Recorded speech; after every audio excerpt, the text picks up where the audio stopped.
Tá sem som. Agora, voltou. Pronto. Então, vou começar. Bom dia a todos, sejam muito bem-vindos.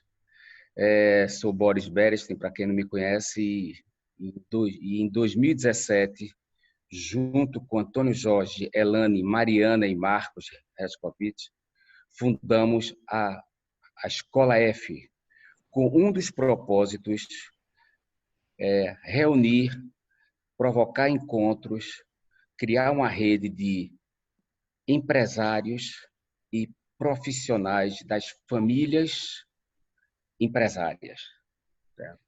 Desses 3 anos, realizamos diversos eventos, cursos, programas, e a partir de 2018, nós começamos a realizar esse Diálogos F. Até o dia de hoje, já realizamos 20 Diálogos F nesses 2 anos. E desde o início da Covid, o evento, hoje, desses 2 meses de pandemia, hoje nós estamos realizando o 5º evento. Gostaria de agradecer às pessoas convidadas, Marcos, Luiz Felipe, Otaviano Maroja, Fernando Lima, Sérgio Trindade e Marcos, que se disponibilizaram a compartilhar essa 1h30 das suas dificuldades e de soluções que encontraram. Nós temos uma norma no nosso grupo de que quem sugere tem que fazer. E alguns dias atrás, em um evento da Escola F, Liliane Sais Souza sugeriu a Elane e a Mariana que realizássemos um evento com foco nas pequenas e médias empresas. E como nós temos uma norma de que quem sugere tem que fazer, então não seria nada mais oportuno do que para ela coordenar esse evento. Então, Liliane é psicóloga, lida com recursos humanos e consultoria de empresas. E antes de passar a palavra para ela, eu gostaria de participar para vocês que Antônio Jorge ficará coordenando o tempo e ajudando a trazer perguntas, ajudando a dar continuidade ao evento, certo? Então, Liliane, por favor, assuma aí o comando, por favor. Bom dia a todos. Muito obrigada pelo convite. De fato, aconteceu desta forma, a partir do momento que eu participei do último Diálogos F, eu passei uma mensagem para Mariana Moura, parabenizando e sugerindo. Eu estava num momento de muita inquietação, porque, como nós vivemos no meio dos empresários, cada dia mais ouvindo depoimentos das pessoas preocupadas, né? As pessoas no momento de estresse, de incerteza, e os empresários precisando tomar decisões importantes que vão impactar nas suas empresas a médio e longo prazo. E aí, eu conversando com a Mariana, ela disse, mas quais são os casos que tu ouvisse, que te impactou tanto? E aí eu vou comentar 3 casos rapidamente, e aqui é uma forma também de apresentar essas pessoas que nós chamamos. Eu disse, olha, Mariana, há 15 dias atrás eu conversei com o Otaviano Maroja, que é um hoteleiro que eu conheço desde 1997, quando eu fui fazer parte da implantação da primeira Secretaria de Turismo de Porto de Galinhas. Quem é do trade turístico certamente conhece o Otaviano, sabe o quanto ele participou ativamente para trazer turistas para Pernambuco e para Porto de Galinhas. E há 15 dias atrás, a gente conversando por telefone, o Otaviano me disse, Liliane, eu estou com os 2 hotéis fechados. Quando a gente escuta isso, a gente toma um impacto, né? Informação dessa, porque você sabe uma história, que vem lá do pai, que ele dá continuidade ativamente, e a gente, repetindo, nós que estamos no meio, a gente se impacta com informação como essa. E aí, daqui a pouco, ele vai estar compartilhando com a gente essa história. E outra experiência também que eu compartilhei com Mariana foi do outro empresário, Luiz Felipe Galizeu, que está no ramo de postos de gasolina, embora sendo um segmento que é dos que não pararam, né, teoricamente, mas ele também comentou comigo que houve uma queda muito grande. E aí teve algumas decisões que ele teve que tomar e ele comentava, olha, eu tive que ser muito racional. O que me ajudou nesse momento foi isso. E aí ele vai compartilhar com a gente.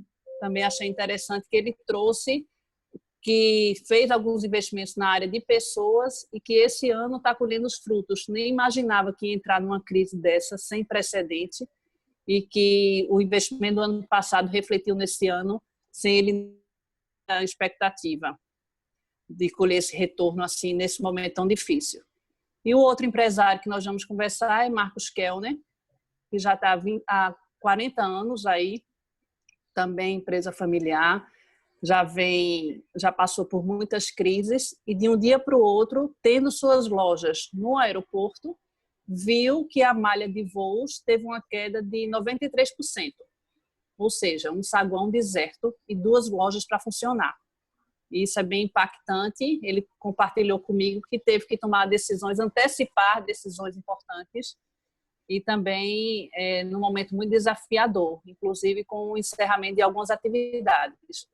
Então, assim, a gente fez esse trabalho há 15 dias que eu venho aí conversando com o Boris e com o Antônio Jorge. Agradeço muito porque essa troca sempre nos enriquece. A gente preparou esse encontro com muito carinho, com muita atenção, com o objetivo de troca. Mariana é sempre muito aberta ao diálogo, foi a pessoa que a gente iniciou lá essa ideia, e é o que os demais da Escola F acreditam. A partir dessa troca, uma palavra que seja de um de nós pode gerar uma solução para um empresário, pode gerar uma inspiração e uma reflexão. E é isso que a gente espera do dia de hoje. Obrigada. Eu vou passar a palavra para Antônio Jorge. Som. Você está sem som, Antônio Jorge. Programação, bom dia. Eu sou Antônio Jorge. A programação do nosso evento, Boris e Liliane falaram, né? A gente vai ter a sequência aí dos 3 empresários, em seguida 3 especialistas. E é um desafio de tempo, porque a gente quer fazer jus ao nome do evento, fazer um diálogo. Então, não só somos nós que vamos falar, a gente espera trocar ideias, ouvir e compartilhar, né, e aprender com os demais participantes. Então, eu vou tentar cuidar do tempo e, para isso, vou precisar, se necessário, intervir de vez em quando, né? Além de mim, Elane, Mariana, Marcos também estão aí atentos para ajudar nesse desafio. Então, vamos lá. Para iniciar, vamos ouvir Otaviano Maroja. Bom dia, pessoal. Eu sou Otaviano Maroja. Eu sou hoteleiro de Porto de Galinhas. O meu pai abriu um hotel em 86, tem 34 anos. Esse hotel permaneceu aberto durante a crise da cólera, mas, infelizmente, na crise do Covid-19, está sem funcionar. Em Pernambuco, o decreto existente, ele tornou hotelaria atividade essencial. Então, não tem fechamento de hotéis, porque precisa acomodar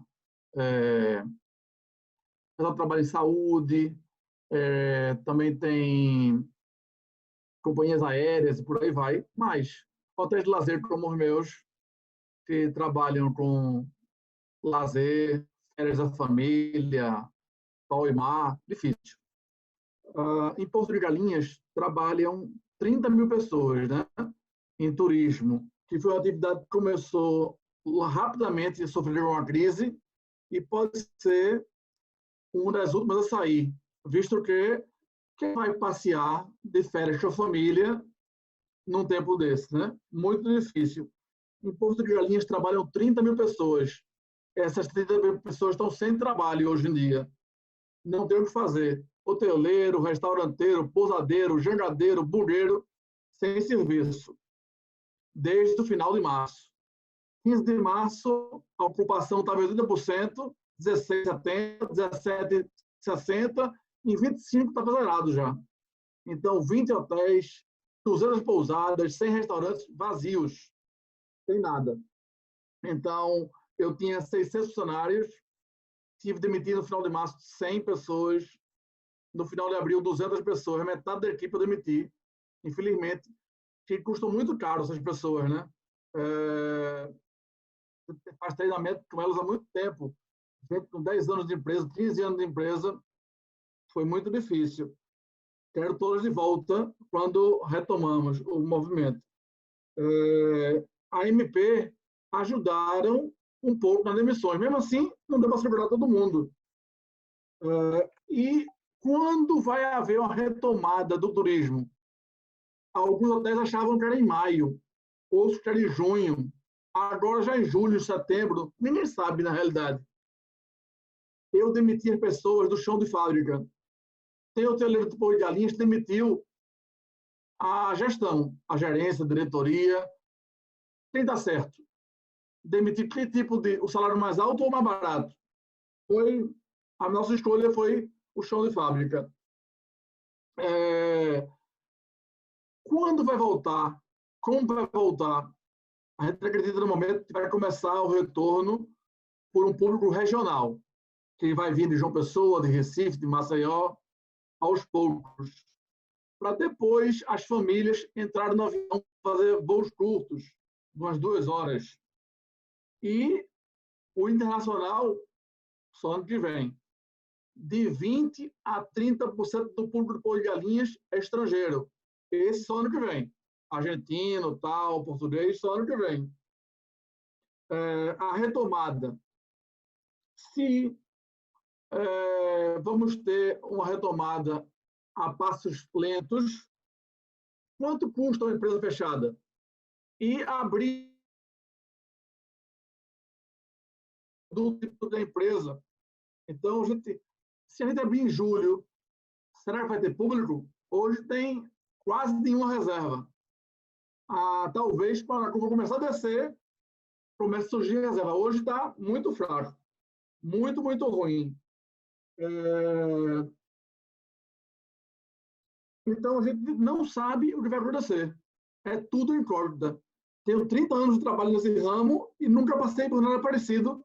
E meu vizinho, meus amigos também estão, todo mundo perguntando. Essa semana começou-se a achar que julho talvez não dê tempo de abrir mais. Talvez só setembro. Já tem hotel dizendo que é outubro. Então, é uma mistura. Realmente é bem difícil. Nunca passei nada parecido. Nunca. Vai voltar primeiro turismo de lazer ou de negócios? O negócio vai ser online agora. Tudo pelo Zoom. E turismo de eventos, aglomerações. Quando volta o congresso de medicina, o de esportes, uma feira de turismo, vai ser bem difícil. É isso aí, para começar. Ok. Muito bem, Otaviano. Já tem perguntas, já tem comentários sobre a sua fala, mas a gente vai deixar para ouvir de todos e depois a gente abre para essas perguntas e para esses comentários. Vamos ouvir agora Luiz Felipe. Luiz Felipe, conta aí tua história e como é que você está convivendo com essa situação aí dramática, né? Como o Otaviano. É verdade. Mostrou. Bem, bom dia a todo mundo, tá? Queria agradecer a oportunidade de estar falando aqui. Eu acho que é sempre bom trocar informações, ideias, né? Como foi dito, isso acaba até confortando um pouco e acaba surgindo as ideias de empresários de outros segmentos, a gente consegue aprender alguma coisa e trazer para o nosso, né? Eu me chamo Luiz Felipe, trabalho na rede de postos de combustíveis, foi fundada pelo meu pai nos anos 80. Somos 4 unidades aqui na região metropolitana, são postos de cidade, né? A gente não opera apenas venda de combustível, né? Então temos venda de produtos para carro, lojas de conveniência. E quando a gente recebeu lá a notícia, começou a receber a notícia mais próxima, né, por volta de 16 de março, que acho que o corona estava chegando, realmente a gente se assustou bastante, tá? E como é que foram as decisões que a gente tomou, né? Primeiramente, a gente fez a nossa versão do comitê de crise, né? Por ser uma empresa de pequeno, médio porte, a gente tinha até então 110, 120 funcionários entre frentistas, atendentes de loja, encarregador de manutenção. Então, a gente fez esse pequeno comitê de crise, que nada mais era do que uma sala de reunião comigo, meu pai, Fernando, e 2 outros gerentes. E, a partir dali, a gente tomava as decisões que, por sua vez, eram repassadas para a nossa equipe. A gente não sofreu, né, uma queda 100%, como foi no caso de Otaviano. Tivemos uma queda substancial, vocês terem ideia, diminuiu por volta de 45% do nosso faturamento, tá? Extremamente relevante para nós, no segmento que trabalha com margens tão apertadas. E a partir desse comitê a gente começou a tomar medidas que a gente considerou, foi fazendo por nossas prioridades, né? Primeira prioridade, sem sombra de dúvidas, falando em decisão, foi financeiro, caixa, né? Isso aí foi amplamente falado, diversas pessoas comentaram isso, especialistas, certo? E nesse aspecto a gente procurou preservar o máximo possível o caixa. Conversamos com nossos fornecedores para alongar pagamento, certo? Revisão total de custos e despesas em geral, que aí nesse ponto eu acho que é algo que vai ficar benéfico da crise. Muitas coisas que você achava que nunca poderia alterar, poderia enxugar na sua empresa, você foi forçosamente obrigado a fazer isso nesse momento, né? Então, na volta do novo normal, como se diz, a gente vai conseguir essa redução, a gente vai conseguir absorver aí para frente, né? Afora isso, a gente também se valeu de todas as medidas disponíveis em termos de pessoal, tá? É o nosso maior custo lá nos postos, então a gente se valeu de todas as medidas aí de flexibilização de contrato. E nesse aspecto eu destacaria 2 coisas que foram experiências benéficas para nós. Primeiro, a questão jurídica. No meio dessa turbulência toda que a gente estava, a gente achou muito importante ter assessoria jurídica trabalhista para não cometer equívocos, para que isso não se tornasse uma bola de neve, certo?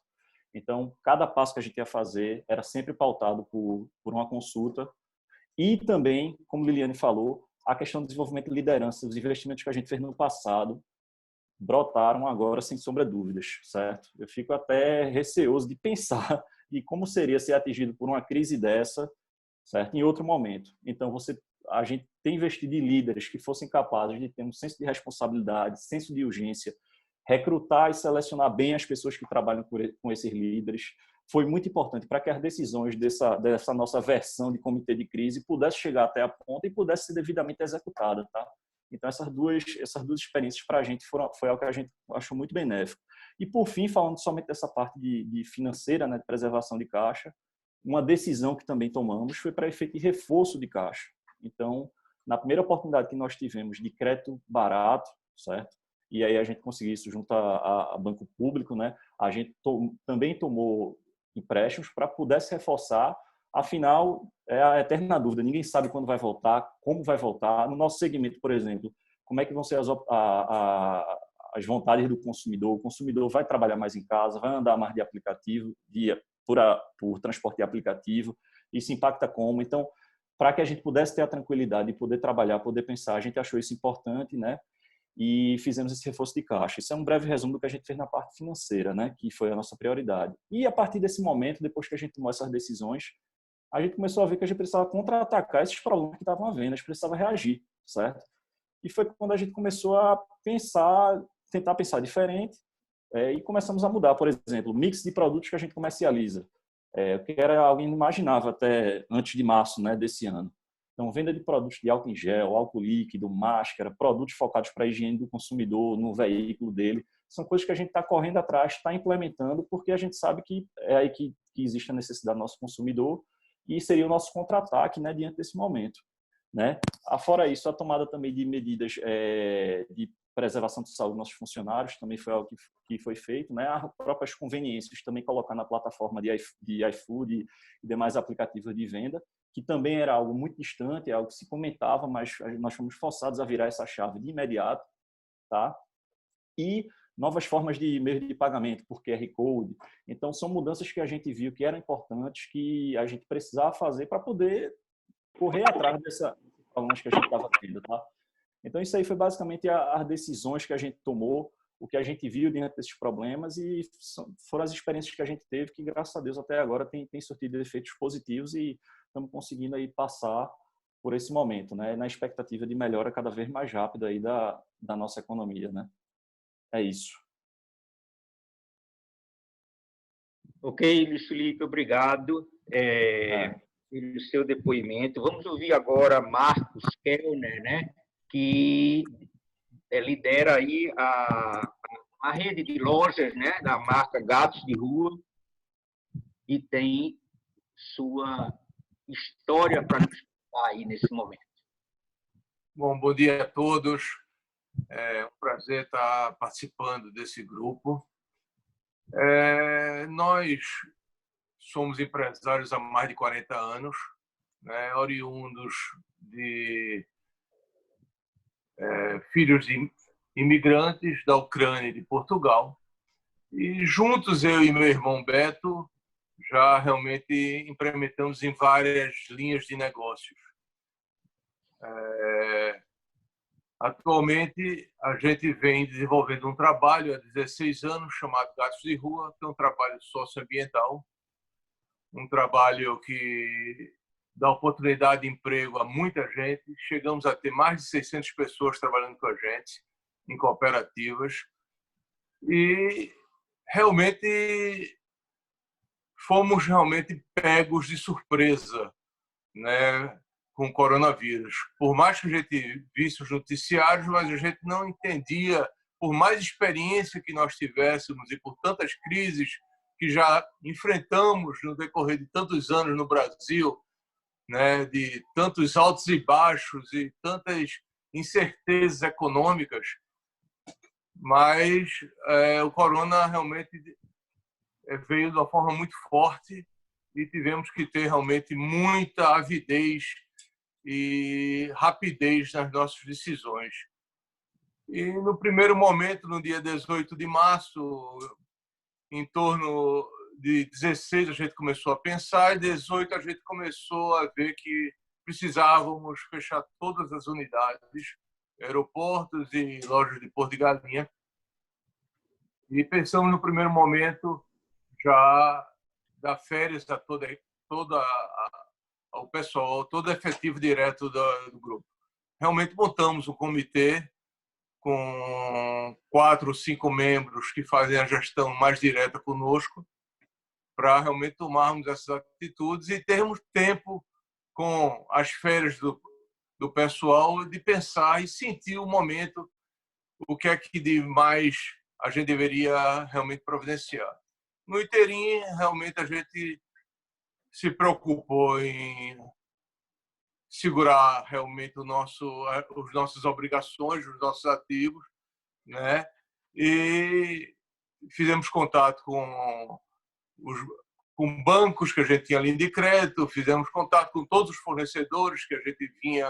O nosso segmento é um segmento que a gente realmente trabalha com muita antecipação de produção. Nós temos um trabalho, né, de desenvolvimento próprio de produto, de estampas próprias. Meu irmão desenvolve como artista plástico todo o conceito da Gatos de Rua. Então a gente vinha de novembro, dezembro, nos preparando para a nossa autoestação, que se estende normalmente até março, onde a gente ainda continua com um estoque ainda muito grande. Mas março já começou um mês muito ruim, né? Tivemos o carnaval e depois uma queda muito significativa de vendas, né? E isso realmente, no dia 18 de março, resolvemos e demos férias a todo mundo. E o nosso negócio, como é um negócio essencial, realmente foi fechamento e não tivemos mais venda.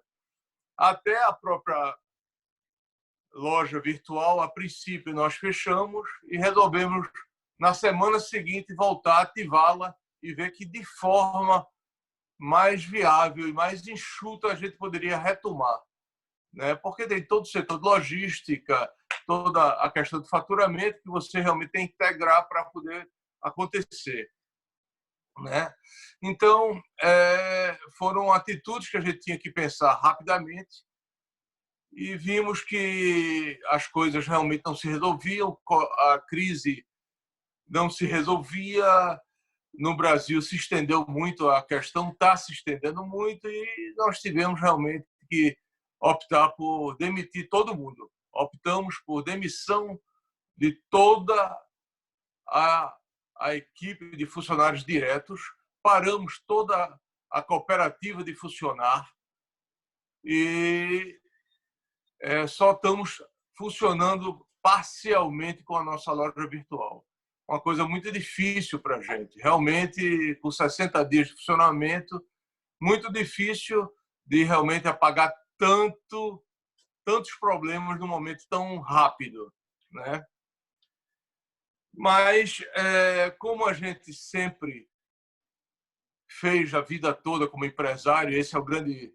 E a gente aprende no Brasil a ter criatividade, a se reinventar o tempo todo, você vai procurando realmente soluções e vai vendo realmente que o mundo mudou. O mundo já não vai ser mais nunca o mesmo, os costumes vão ser outros, os hábitos vão ser outros, e obviamente que vem uma série de perguntas, né? Como é que vai ser o experimento de fato da loja física? Será que só vamos vender virtualmente? Porque no Brasil a gente só tinha uma cultura de 5% do mercado comprar virtualmente, né? E não era, é diferente o que acontecia nos Estados Unidos. Os Estados Unidos já vinha com 48% de vendas virtuais, mas efetivamente nós estamos apostando numa abertura, como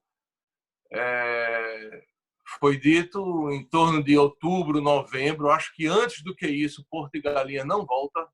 A gente tem conversado com todo o trade, todo o pessoal de aviação, todo o pessoal de turismo, do pessoal de hotelaria. Realmente é preciso que tudo funcione coordenadamente para que a gente tenha o turista. Também acredito que a gente vai ter primeiro o mercado do Nordeste, o mercado que vai viajar de automóvel chegando, para que realmente, gradativamente, a gente consiga voltar à experiência das lojas poderem ser abertas. Efetivamente, encerramos as operações do aeroporto em Recife.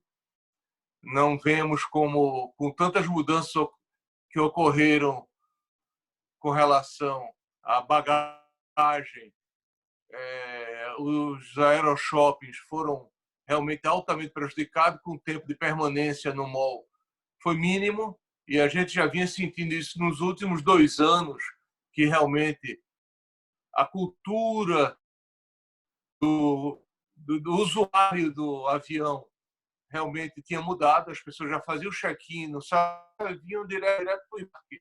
Não existe, acabou a permanência do mall. Então, uma série de novas mudanças e vão sendo processadas e você realmente reaprendendo como trabalhar. E realmente estamos vivendo realmente toda essa expectativa de novamente contar com essas linhas de créditos que dizem que acontece. Nós estamos realmente com todo o nosso cadastro dentro dos bancos, mas até então nada aconteceu, e esperando para que realmente a gente possa voltar com todo esse apoio para novamente reinventar um novo trabalho. Ok, Marcos. Obrigado. A gente vai passar agora a palavra agora para 3 especialistas, 3 profissionais que vão comentar e trazer algumas sugestões, algumas orientações para, em função desses depoimentos, desses testemunhos, em função da experiência de cada um deles. Eu vou só lembrar, a gente já tem algumas perguntas anotadas aí no chat, mas todos que quiserem, lembra de alguma coisa, está curioso sobre algum assunto, quer fazer algum comentário, pode e deve usar o chat para a gente, logo em seguida, a gente abrir e começar o debate no final das apresentações. Então, fiquem aí à vontade para usar esse chat que tem aí embaixo, né? Embaixo do Zoom tem aí um ícone do chat, e aí você pode fazer seus comentários aí à vontade, de qualquer natureza. Vamos, Marcos Alencar, né? Advogado e tem experiência empresarial importante, e vai usar sua experiência, seu conhecimento e os depoimentos que a gente teve agora para comentar. Com a palavra, Marcos Alencar. Bom dia a todos. Muito obrigado por ter sido convidado a fazer parte dessa conversa tão importante e tão proveitosa, né? Num momento que realmente é de pensar. Eu me sinto muito honrado de fazer parte desse grupo e agradeço as informações que recebi até agora, porque só me fizeram engrandecer aqui. O que eu vou falar, não estou discordando de nada do que foi dito. Eu estou trazendo mais um enfoque, né? Eu gostaria que observassem dessa forma. A primeira coisa, eu queria falar de uma frase de Winston Churchill, que ele diz o seguinte: se você estiver atravessando o inferno, não pare. Né? E eu sou advogado trabalhista, atuo muito em controle de crise e faço aconselhamento empresarial de pessoas jurídicas e de pessoas físicas também. Essa frase eu me lembro muito dela, porque é como se fosse um atoleiro que a gente fosse passar com o carro, né? A gente, falando em Porto de Galinha e tal, me lembra que não tinha estrada. Então, se você parar no atoleiro, você nunca sairá dele. Você tem que tentar se movimentar e enfrentá-lo da forma mais estratégica possível. Eu anotei alguns tópicos aqui para que eu possa usar o tempo da melhor forma. Então, a primeira coisa é esse recado de Churchill: nós estamos vivendo a terceira guerra, o nosso inimigo é o Covid-19 e ele que venceu e foi o precursor da Segunda Guerra Mundial diz: não pare. Então, não podemos parar. Primeira coisa é isso. O segundo que eu trago é uma coisa que não é tão jurídica. É como o empresário deve entender o contrato de trabalho. O contrato de trabalho, eu resumo a duas palavras: gratidão e ingratidão. Por falha do exercício dessa comunicação, muitas pessoas procuram a justiça e muitas empresas são demandadas, ou até não tem um litígio, mas tem um problema, um conflito interno, porque essas palavras não são bem exercidas. Você tem que deixar claro, tanto o empresário quanto o empregado, que você é grato e que você não é ingrato. Então, é essa redundância que tem que existir. Nesse momento da pandemia, né, eu já estou chegando aqui ao segundo tópico, o lucro está dentro de casa. Por quê? Porque a parte externa está fechada, nós não temos circulação de pessoas, muitos entendem que isso é por culpa do governo, não é. Se o governo disser que amanhã o decreto está cancelado, muitos negócios não vão retomar porque as pessoas estão com medo. Então, o que nós precisamos é de uma vacina, de um remédio que não deixe a pessoa morrer. Se isso acontecer, nós teremos os consumidores voltando às compras. Então, nesse momento, o lucro está dentro de casa. Cortar a folha de pagamento, sem criticar Maroja, nem Marco Kellner, nem ninguém aqui, nem Luiz, cortar a folha eu vejo como a coisa mais óbvia e mais clara. E eu acho que tem que esperar um pouco antes de chegar lá. Né? Então, eu digo, estude a folha antes de cortar, tá? E busque preservar os empregos. Né? E é nessa hora que chega a gratidão que você tem que mostrar ao seu empregado e dizer: eu não vou lhe deixar nesse momento tão difícil. Por isso a importância do que o Luiz falou, de manter as consultorias. Nem que você assine um vale para que o consultor receba em 2025, mas tem que fazer de tudo para manter as consultorias. A contabilidade, a consultoria empresarial estratégica, a financeira, a advocatícia. Por quê? Porque é o consultor quem vai lhe dar a mão, quem está do lado de fora desse grande atoleiro, quem vai agir racionalmente, lhe dando suporte, e quem tem experiência, né, de ter vivenciado aquilo várias vezes. Eu tenho um case de muito sucesso, que não é de um cliente meu, mas de um amigo meu, que ele pegou todo o caixa quase que ele tinha da empresa, pagou com uma consultora em negociação com o banco. E isso evitou uma recuperação judicial e a perda da empresa. Então, ele apostou numa consultoria um dinheiro que ele poderia ter usado de outra forma, porque a consultoria ela é abstrata, mas ela é muito importante nesse momento. Outro tópico é investir todo o tempo, inclusive os finais de semana e os intervalos, no pensamento de uma solução. Pesquisa, aconselhamento interno, como o Luiz bem mencionou, aconselhamento externo, trocando uma ideia com outros empresários do ramo, tá? E não se precipitar. Então, eu vejo aí pessoas que dizem aperreadas, mas estão no final de semana assistindo lives de cantores sertanejos. Isso não existe. Nós não temos ambiente para folga. tem que trabalhar de domingo a domingo, o máximo de horas que puder, pensando no negócio. Ah, mas eu já demiti todo mundo. Não tem problema. Pensa em como vai criar novas oportunidades, como é que vai readmitir, como é que vai sair desse buraco. Por fim, opções trabalhistas. Nós temos a medida provisória 927, 936. Né? Home office, redução de salário e jornada, suspensão de contratos e o que a reforma trabalhista trouxe de muito positivo na área da hotelaria. Eu senti essa sensibilidade por parte do sindicato dos empregados, que é a negociação coletiva. Negociação coletiva. Então, a negociação coletiva está acima de tudo. E, nesse momento, se a empresa for transparente, tiver lá o trabalho bem feito da gratidão, da valorização do capital humano, certamente que os próprios empregados vão se unir com o empresário, vão bater na porta dos sindicatos e vai ser possível criar uma alternativa, inclusive de suspensão de contratos sem pagamento de salário. Isso é possível numa negociação coletiva. Então, encerrando meu tempo aqui, que já chegou ao fim, eu queria deixar essa mensagem, repetindo o Winston Churchill: não pare e não se precipite. Né? E estude o seu negócio se aconselhando. Faça o comitê de crise, que, como o Luiz falou, é uma mesa interna e externa. Não pare, não vá buscar diversão, que isso é fuga. Tem que mergulhar no negócio, que certamente você vai encontrar melhores caminhos. É isso aí. Muito obrigado. Obrigado, Marcos.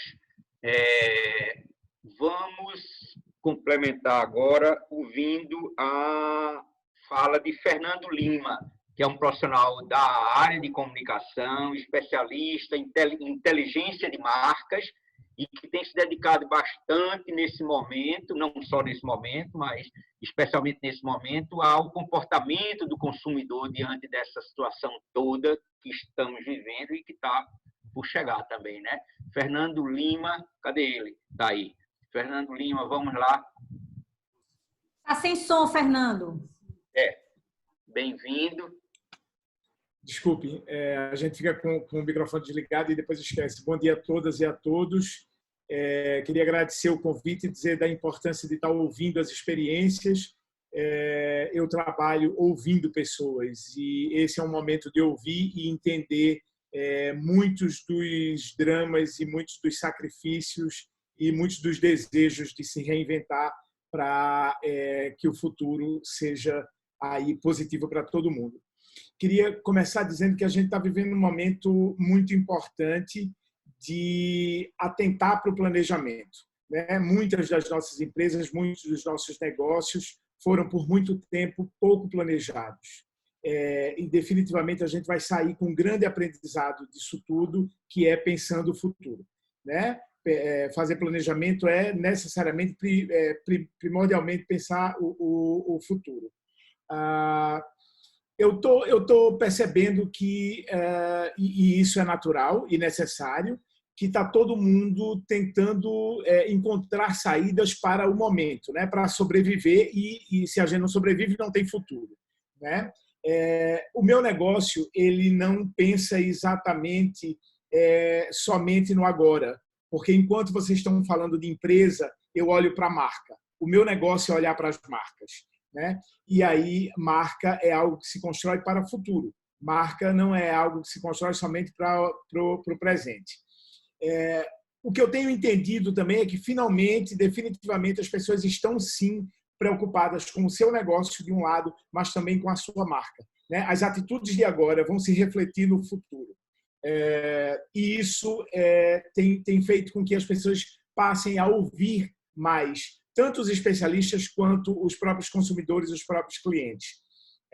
Aqui na Ânima a gente costuma dizer que as coisas não respondem, as coisas não falam. Quem fala são pessoas. Então, ouvir as pessoas nesse momento é absolutamente fundamental para olhar para o futuro. A gente tem percebido no comportamento e nos hábitos das pessoas de maneira geral, dos consumidores, mas a gente aqui também costuma falar com pessoas, a gente não fala consumidor e consumidora, a gente prefere falar sobre pessoas, porque em cada pessoa tem um consumidor. A gente tem percebido que os vínculos que estão ficando, as conexões que estão acontecendo a partir de agora, elas têm uma relação cada vez mais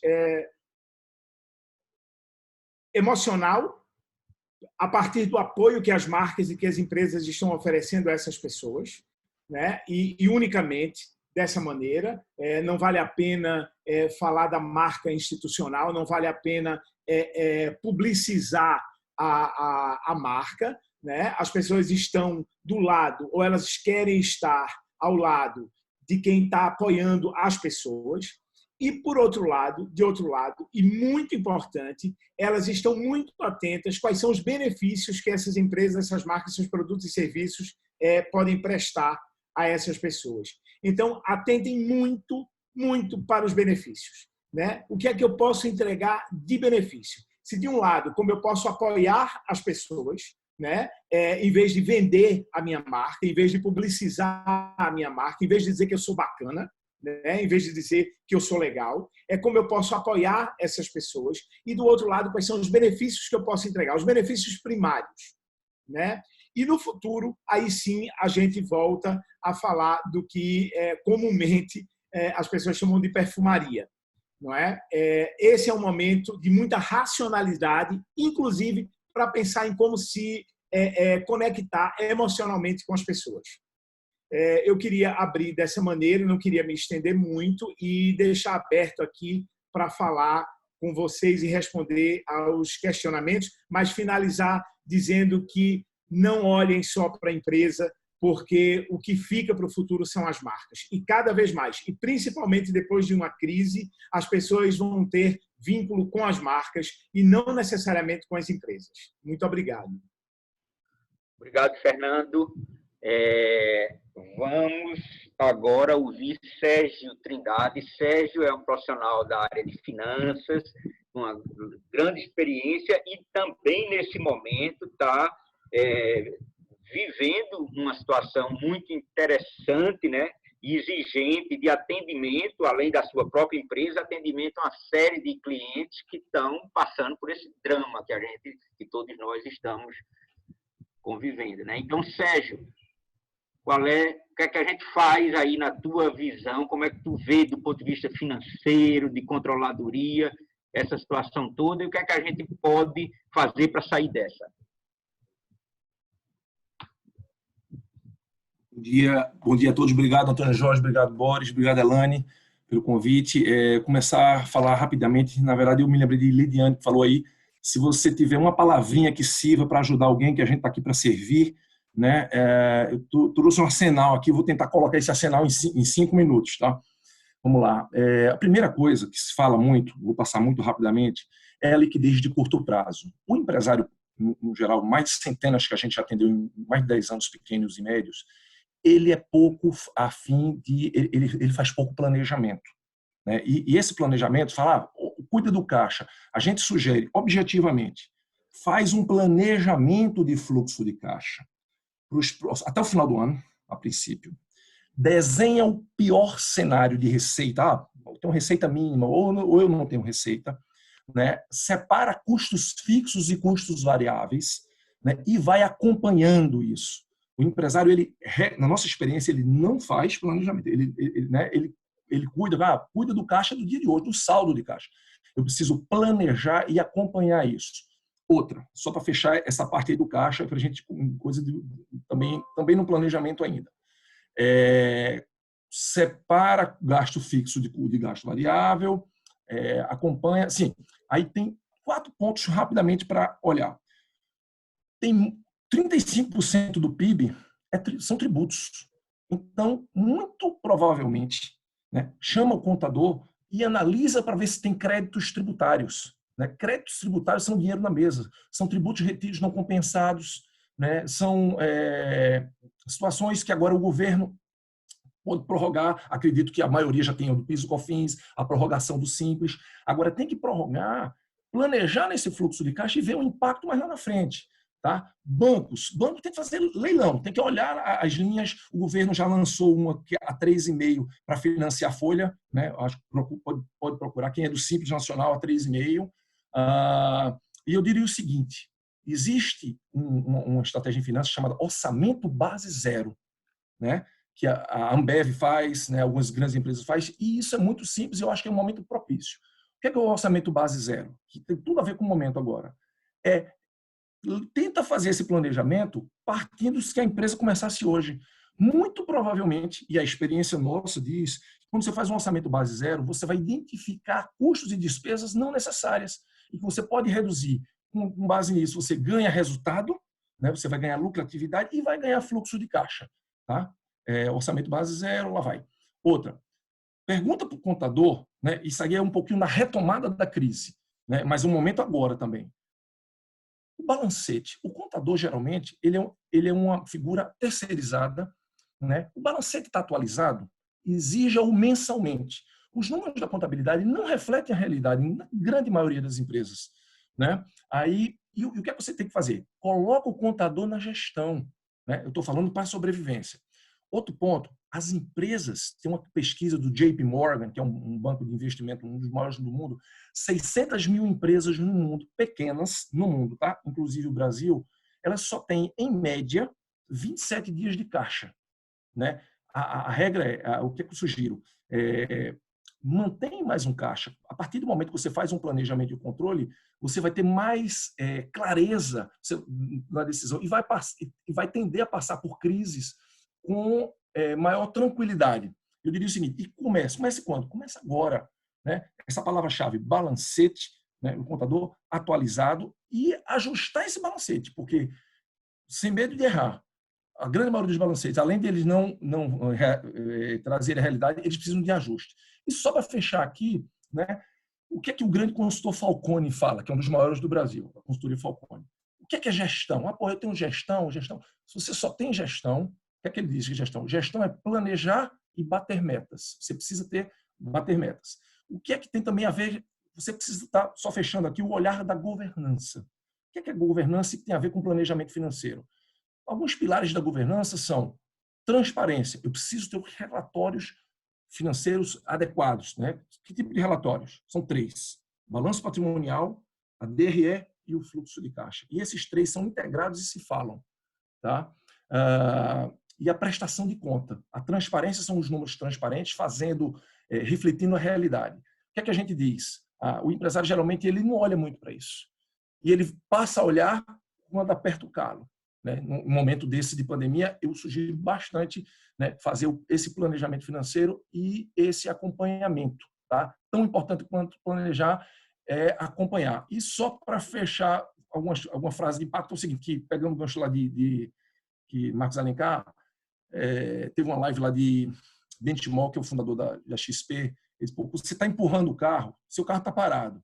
Se você chega na estrada, chega assim, aí pede para alguém te ajudar, ninguém vai te ajudar. Agora, se você começa a empurrar teu carro, muita gente vai te ajudar. Né? Só complementando lá. Então, empurre seu carro. Né? Vai empurrando o carro que você vai, aos poucos, encontrando as soluções. Ou seja, não pode ficar parado na atoleira, né, Sérgio?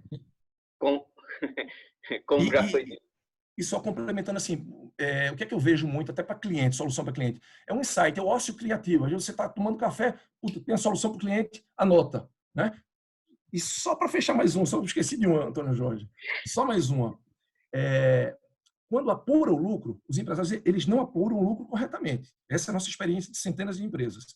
Quando apura o lucro, fazendo um comparativo, faz provisão para reservas.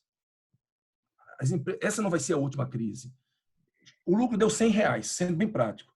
Guarda 5% para reserva para investimento, dependendo do tamanho, reserva para contingências. A lei das SAs, as grandes empresas, fazem muito isso e algumas reservas dessa, a reserva legal, por exemplo, que é 5% do lucro, é obrigatória. Né? Faz o nível de reserva até chegar num determinado patamar. Porque, por exemplo, quem conhece um pouco de contabilidade, na lei das SAs você tem obrigatório. A empresa deu R$100 de lucro. 5%, que é R$5, ele precisa guardar de reserva. Ele não vai distribuir esse lucro. Né? Muitas empresas estão passando por um momento difícil também, porque às vezes distribuem mais lucro do que tem. E eles não medem. Eles não sabem o lucro que tem, aí controla a empresa com base no caixa. Só com base no saldo de caixa, não é nem no fluxo de caixa. Era isso, Antônio Jorge. Obrigado aí pela oportunidade. Obrigado, Sérgio. Vamos continuar aí. Eu acho que a gente pode agora, veja, já começar a ler aqui as perguntas né? E dar início a essa fase aí de debates. São 10h56, quer dizer, temos aí em torno de 30 minutos para encerrar nosso evento. Uma primeira questão que foi feita aqui, Paulo Menezes fez logo no início, quando o Otaviano estava falando, foi: Otaviano, você não acha que Gramado reabriu e está bem movimentado, tanto os hotéis como os restaurantes, sem uma definição no governo de Pernambuco sobre a reabertura? Você acredita que alguém vai fazer reserva para qualquer lugar em Pernambuco? Não. Gramado está com uns 15% de ocupação. Quem tinha 0 já é uma coisa. O marketing está bem feito, lá a curva está baixando já. Então, está chegando gente de máscara. Está indo o caminho bem.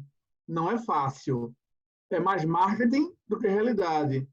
Mas lá eles estão já... A região sul, né? Mais avançada que o Nordeste em relação à curva. Eles estão certos, tem que caminhar aos poucos, mas acho que em Pernambuco tem que esperar uns dias ainda. Acho que vai ter de esperar umas 2 semanas aí para o que acontece. Ainda nessa mesma linha, Durval Valença Filho, né, comentou que o maior congresso de oftalmologia do Brasil, o congresso do CBO, que é o Conselho Brasileiro de Oftalmologia, em 2020, em setembro, que seria em Campinas, já foi anunciado que será todo online, lá na região de Campinas. Né? Reforçando... Paulo Menezes responderia melhor que eu, mas grandes concentrações, aglomerações, o governo, os gestores públicos aí vão evitar. Vai demorar mais a abrir. Vai abrir espaço para 100 pessoas, depois para 200, para 500, para 1.000. Então, Durval, eu acho que tem que esperar um pouco. Esse ano, né, Paulo? Vai ser muito online. Eu acho que não tem jeito, não. O Durval continua comentando, dizendo que está vendo na prática que a ajuda do governo federal não chega efetivamente como deveria chegar à mesa dos gerentes dos bancos. Quer dizer, está sendo difícil chegar às empresas, né? Essa questão da reabertura e do movimento, a gente tem um comentário aqui que eu estou vendo agora, acabei de ver que a pessoa não pode comentar na hora, mas eu vou transmitir o comentário dele. Está presente aqui, aqui no encontro Marcelo Furtado, que está em Lisboa, né? Residente lá na Europa, na Suíça, atualmente está em Portugal, e ele comenta que tem acompanhado os novos casos da Covid e que acha que agora o principal indicador da esperada estabilização da crise é o acompanhamento exatamente da curva dos novos casos. E, nesse sentido, ele diz que a flexibilização que iniciou em Portugal, ele percebe que está tendo um aumento diário de novos casos. Ou seja, não está com números absolutos, mas esse aumento diário, ele lembra que logo após a flexibilização era de 0,3% a 0,4%, e esse percentual, que era encorajador, né, ele está crescendo, e hoje lá chegou a 0,96%, o que não é bom e o que pode gerar novas medidas de redução dessa flexibilização. Quer dizer, essa é uma preocupação que, em alguns lugares que já estão reabrindo, que eles estão considerando. Infelizmente, terá abrir bem devagarzinho. Doutor Boris, o que você acha? Vai aglomerar, não tem jeito? Vai crescer quando liberar?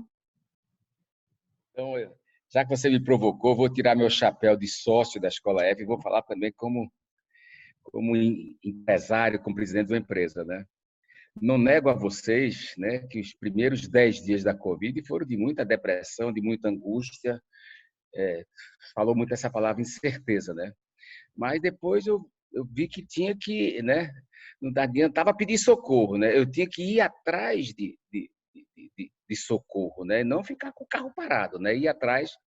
E aí fizemos aí o que foi falado muito aí, né? Foi falado que o nosso movimento passou tivemos que abrir algumas unidades até por responsabilidade social, sem visar lucro, né, administrando o prejuízo, e criamos, né, o nosso comitê de crise, né, como foi falado aí, fizemos nosso fluxo de caixa, renegociamos tudo, mas também aprendemos que a empresa não vai se acabar e temos que lutar para manter a marca firme, como disse o Fernando, né?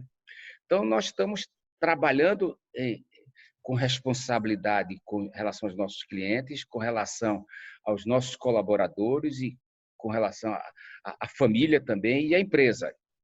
E procuramos também agora nos preparar como vai ser a retomada, né? Se a aglomeração não pode, e não nego mais uma vez que eu gostava quando me sentia muito satisfeito quando eu encontrava com um amigo e chegava junto de mim e disse: Boris, fui na tua clínica ontem, estava cheio de gente, né? Daqui para frente eu não vou poder ouvir mais esse comentário, né? Isso vai ser contra os princípios da. Enquanto não sair a vacina, né? Todos nós vamos ter que se preocupar com isso, né? Mas hoje o que nós estamos trabalhando, né? Como vai ser a retomada, né? Como preparar a empresa para a retomada, porque as pessoas vão voltar a consumir, as pessoas vão voltar a fazer exames, né? O mundo não se acabou. A pancada foi grande, vai ser grande com perdas de vidas, com perda de caixa, com perda de empresas. Mas hoje o que nós estamos mergulhados é como dar conta com segurança do atendimento hoje e como preparar a empresa para que ela esteja pronta, apta para a retomada. E eu acho que a retomada vai ser lenta e progressiva, né? E como se preparar para isso. Era isso. Boris, o Joaquim Cruz está querendo falar, ele está querendo compartilhar algumas experiências que ele vem tratando com parceiros, enfim. Joaquim Cruz pode... Ok, obrigado, Antônio Jorge. Só compartilhando algumas das experiências que eu tenho conduzido nessa minha nova fase de carreira profissional, depois que eu deixei o conglomerado Banco do Brasil. Na minha consultoria, eu tenho alguns projetos e a gente tem tentado com os parceiros entender o que está acontecendo, né? Estamos todos atordoados com a pandemia, né? Isso e numa dimensão como essa. Mas a gente tem ido um pouco para o back to the basics. A gente tem, primeiro, trabalhado a necessidade de sobreviver, que é uma coisa que está ali pegando você no dia a dia, e sentindo um pouco de segurança e um pouco de avanço